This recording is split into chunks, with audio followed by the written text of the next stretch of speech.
আজি আমি family dinner কৰিবলৈ আহিলোঁ লাল গণেশত থকা বেংগলী কুইজিনৰ ৰেষ্টুৰেণ্ট খাদ্য ৰসিকত। আৰু এই ৰেষ্টুৰেণ্টখনত আজি আমি প্ৰথমবাৰ আহিছিলোঁ। খুব ধুনীয়া এম্বিয়েন্স আৰু বেংগলী কুইজিন খাই যোনে ভাল পায় এখন ৰেষ্টুৰেণ্ট নিশ্চয় আহিব পাৰে।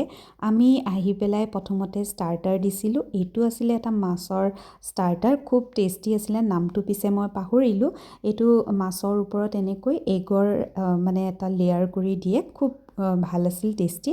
এইটো আছিলে প্ৰনৰ আইটেম আৰু এইটোতো বেষ্ট আছিলে, চিকেন চীজ কাবাব আৰু এনেকৈ এইটো মাটিৰ মটকাত দিয়ে, খুব টেষ্টি। আমি লৈছিলোঁ লগতে মটন চুপ আৰু এইখিনি খোৱাৰ পিছত আমি আহিলোঁ মেইন কোৰ্চৰ কাৰণে। মেইন কোৰ্চত আমি অৰ্ডাৰ কৰিছিলোঁ চিম্পল ৰাইচ আছিলে, তাৰ লগতে ইয়াত এটা স্পেচিয়েল খাদ্য ৰসিকৰ এটা আইটেম আছিলে, সেইটো হৈছে ডাব চিংৰি। এইটো ডাব নাৰিকলৰ ভিতৰত মিছা মাছ বনাই দিয়ে। এইটো আছিলে মটন ৰোগন জুচ।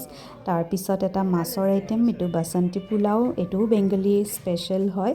এইটো আছিলে মটন ঘি ৰোষ্ট, খুব টেষ্টি। আৰু দেউতাই খাই ভাল পায় চিতল মাছ, গতিকে তেওঁ সেয়ে লৈছিলে। আৰু এয়া এটা মহিতও লৈছিলোঁ আমি। তাৰপিছত খাই বৈ ডিনাৰ কৰি ভালকৈ আমি আহিলোঁ। আৰু খোৱাৰ কথা যদি মই কওঁ, ষ্টাৰ্টাৰ খুবেই টেষ্টি আছিলে, মেইন কোৰ্চো বেয়া নাছিলে। আৰু আপোনালোকে যদি বেংগলী কুইজিন খাই ভাল পায় তেনেহ'লে আহিব। আৰু আজিলৈ আহিলোঁ, বাই। কেইখনমান ফটো উঠিছিলোঁ, আপোনালোকৰ লগত শ্বেয়াৰ কৰিলোঁ। আৰু যদি মোৰ চেনেলটো চাই ভাল পায় তেনেহ'লে প্লিজ লাইক, শ্বেয়াৰ, ছাবস্ক্ৰাইব কৰি দিব।